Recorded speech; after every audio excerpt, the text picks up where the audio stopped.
ஒரு பெரிய கிராமம். அந்த கிராமத்துல ஒரு காடு உண்டா.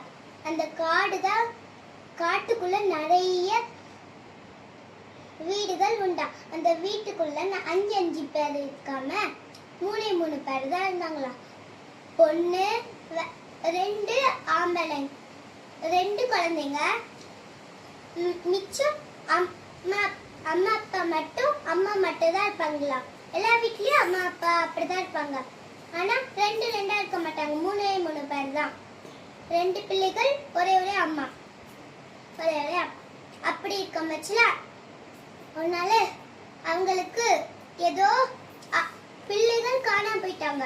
அதனால எங்கன்னு தேட மச்சுல ஒரு பிரேஸ்லெட் மாதிரி கீழே கிடந்துச்சா. அது நம்ம பொண்ணோடதோ பையனோடதோன்னு கண்டுபிடிச்சிட்டாங்க.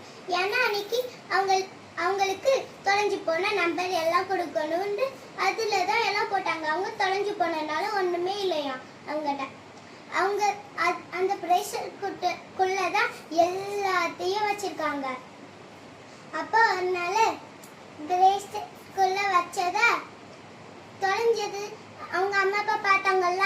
அப்போ ஒரு பெரிய சிங்கம் வந்துச்சான். அந்த பெரிய சிங்கம் போயிட்டு அந்த காட்டுவாசி எல்லாம் மேல மரத்துல பாத்துட்டு இருந்தாயா.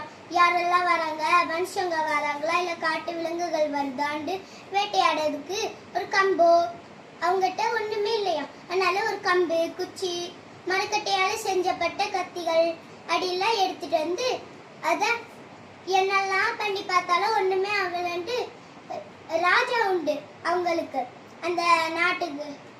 உடனே அந்த காட்டுவாசிகள் மனிதர்கள் மாதிரி வேஷம் போட்டு ராஜா கிட்ட போய் சொன்னாங்க, எனக்கு உணவு கொடுக்க யாரும் இல்லை, எனக்கு ஏதாவது வேட்டையாடுறதுக்கு ஒரு கம்பு ஏதாவது அப்படி ஏதாவது தாங்க வேட்டையாடுறதுன்னு நாங்க. உடனே ஓகேன்னு சொல்லிட்டு அவங்க ராஜாவோ கொடுத்தாங்க. உடனே அது என்னதுன்னு தெரியாதான். எனது மண்வெட்டி அது கூட தெரியாம அதெல்லாம் கொள்ளை அடிச்சு சாப்பிட்டுட்டு இருந்தாங்களாம். அப்போ அதனால அந்த 5 குட்டி குழந்தைகளும் இல்ல 2 குட்டி குழந்தைகளும் தனியா காட்டுல போயிருந்துச்சுல. அப்போ ஒரு சிங்கம் வந்து அதை வேட்டையாயிடுச்சு. உடனே அந்த சிங்கம் ஏதோ பெருசா இந்த உலகத்தை விட பெருசாயிட்டு. உடனே ஏசப்பா வந்து அந்த சிங்கத்துக்கு கேட்டாங்க, ஏன் எப்படி நீ பெருசானு கேட்கமச்சுல. நீ ஏன் அவர்களை தின்னாய்? அவர்கள் சக்தி உள்ளவர்கள். நீ அவரை தின்னால் உனக்கு கெட்டதை நடக்கும் அப்படின்னு ஏசப்பா சொன்ன உடனே ஏசப்பா அந்த சிங்கம் சொல்லுச்சு,